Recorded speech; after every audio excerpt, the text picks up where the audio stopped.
Evet, arkamda çocukluğumun geçtiği bina.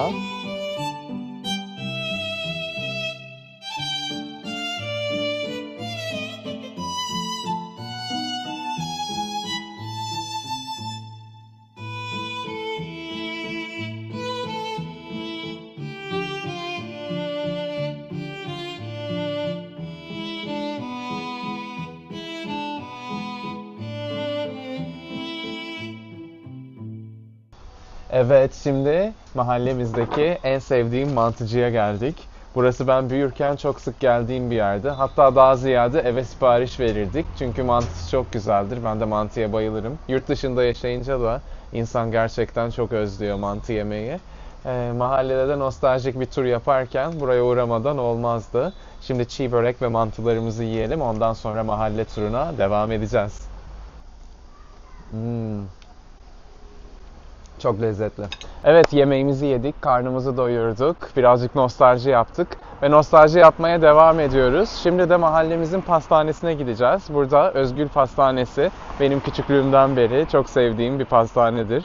Biraz değiştirmişler galiba görüntüsünü. Ben o eski ikonik logosunu görmeyi umuyordum ama işte yani buradaki Türkiye'deki mahallelerde bu kentsel dönüşümdür vesairedir ve böyle kendilerini yenilemeye soktukları zaman maalesef karakterini kaybediyor bazı şeyler. Bu beni çok üzüyor. Esasında şu an mahallemde de gördüğüm binaların birçoğunun değişik olması değişik bir duygu. Yani yurt dışında mesela 200 sene öncesinin fotoğraflarına bakıyorsunuz. Orada yine hala binalar aynı şekilde. Bir karakter var, bir şey muhafaza edilmiş. Maalesef koruyamıyoruz bazı şeyleri. Bazı şeyleri yaptığımızda güzelleştirdiğimizi, modernleştirdiğimizi sanıyoruz. Ama bence öyle olmuyor. Yine de tabii ki anılar hep bu sokaklarda. Dolayısıyla kendimi yine de iyi hissediyorum burada olmaktan. Hadi gelin biraz tatlı alalım. Ne dersiniz?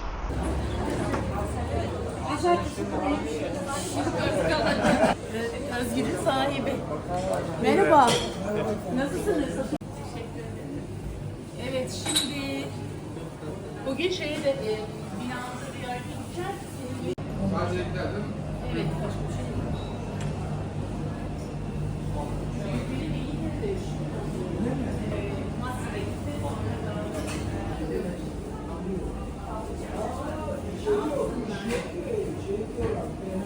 Burada bir tane çok güzel bir köşk vardı. Maalesef o bahçeye de apartman yapılmış ama köşkü korumuşlar. Köşk böyle apartmanın arkasında kalmış. Şimdi size orayı göstereceğim.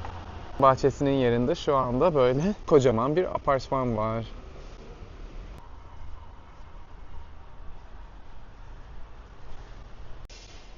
Bakın köşkün muhteşemliğini görüyor musunuz? Dediğim köşk işte bu. Burası da bahçesine yapılan apartman. Keşke bunun gibi daha fazla binayı koruyabilseydik. Daha fazla karakteri olan bir mahalle haline gelebilirdik. Yine de kendi halinde hüzünlü bir şekilde orada yaşamına devam ediyor. Bu bile güzel bir şey bence. Arkamda gördüğünüz bu yeni apartman da uzun bir süre ev olarak direndi. Benim çocukluğumda da, hatta kardeşimin çocukluğunda da, yani çok yakın bir zamana kadar orası evdi. Maalesef o da apartman olmuş. Fakat burada şimdi güzel bir ev göstereceğim size. O burada bu mahallede kalan tek ev.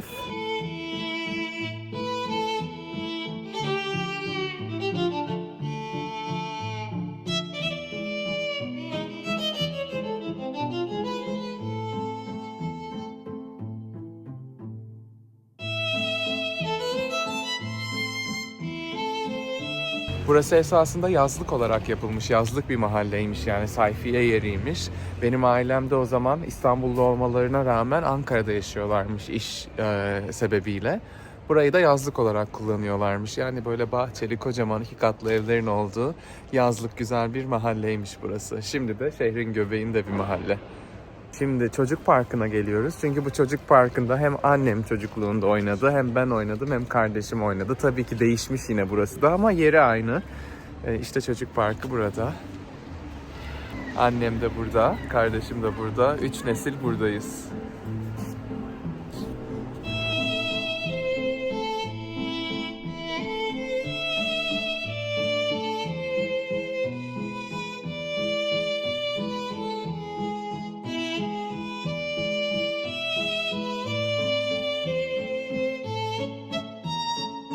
Annemin çocukluğundan kalma eski bir film bulmuştum. Onu ben çektirmiştim, dijitale aktartmıştım. Ondan da görüntüler koyacağım. Yani İstanbul böyle bir şehir işte. Tam böyle burası benim şehrim, burası benim mahallem diyorsunuz. Aradan 20 yıl geçiyor, 30 yıl geçiyor, bambaşka bir yer oluyor. Ama hayat böyle akışta. Belki de çok takılmamak lazım. Ben biraz fazla nostaljiyim çoğu zaman da. Belki de çok nostaljik olmamak lazım. Ne düşünüyorsunuz? Kamyonu gelmiş, araba burada, çekemiyorlar. Babam evde yok. Küçük araba ya, 2 adamı aldı kömürcüler. Kaldırdılar arabayı, aldılar dışarıya. Oha. Ondan sonra da kömürü koydular.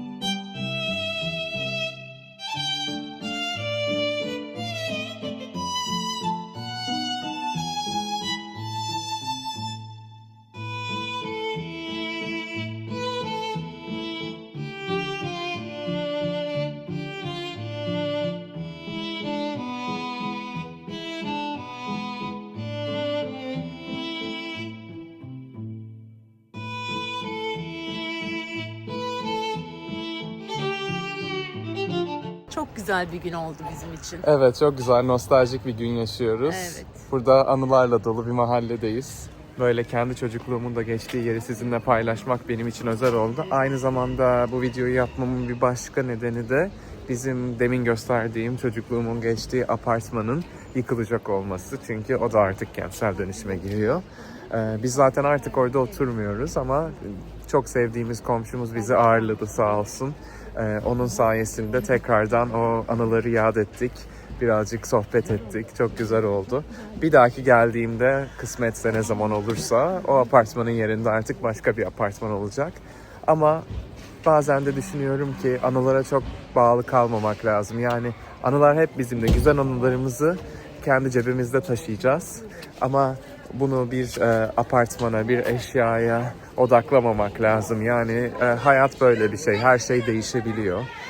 Fakat güzellikler her zaman bizimle, biz taşıdığımız sürece. O yüzden güzellikleri taşımaya devam edin. Sizi seviyorum. Görüşmek üzere.